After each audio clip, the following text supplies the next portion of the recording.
Sherry Coleman and her two sons were strangled in their sleep. Who was responsible for these murders? Why it happened?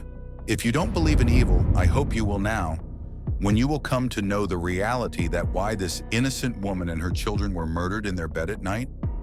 Hello friends, welcome to the True Crime Record. Subscribe now to stay updated with our latest true crime stories.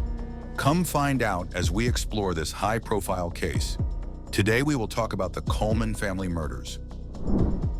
Chris Coleman was born on March 20th, 1977, to a family of Christian pastors. In his childhood, he was highly obedient to his parents. He took part in all church activities. He was also a good student and athlete.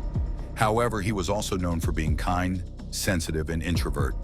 When he was in high school, a Marine Corps recruiter visited his school and discussed military service with students. Chris became so inspired by his personality that he decided to join the armed forces after high school graduation. There he worked with canines, and that's where he met his future wife, Sherry Weiss, who was in the Air Force at that time. They got married in 1997 and had two kids, Garrett and Gavin. They started living in Colombia. Chris left his Army service and got a job of working as bodyguard for Joyce Meyer, who was a world-famous Christian televangelist. During this job, Chris made a dangerous enemy somewhere out there in the non-religious world. On November 2008, he started receiving threats through emails. Chris filed a police report that he was being stalked by some sicko.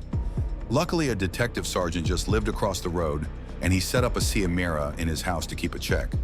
However, they did not catch anybody. On 5th of May 2009 at 6:43 a.m., Chris called the detective from Jim that his wife is not attending the phone. Can you please go and check if anything is fine? The detective sergeant went to Chris' house and he found the Coleman family dead. He saw the walls were spray painted all over the house with strange messages from the killer that I told you this would happen. When Coleman reached the home, he was shocked to see all that.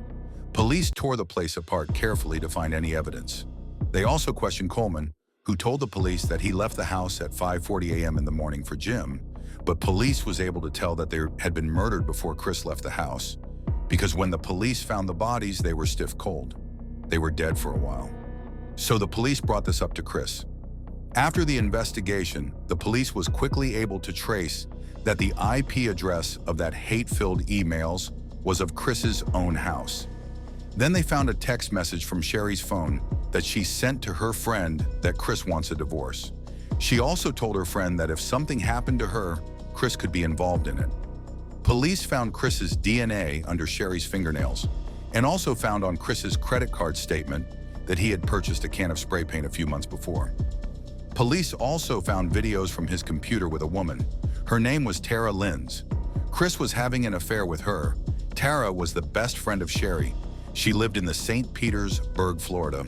Police also investigated from her, but other than having an affair with Chris, she was not involved in the murders.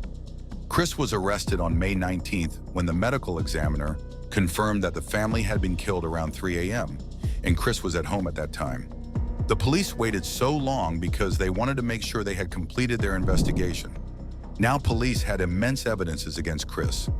After the trial, it was actually hard for jury to get a unanimous verdict, but then from one of the photos of Tara and Chris, jury found a printed date of October 2008 on the back of the photo, which confirmed that Chris and Tara were having the affair before they admitted they had, which increased the likelihood of Chris plotting the murder as a result of the affair.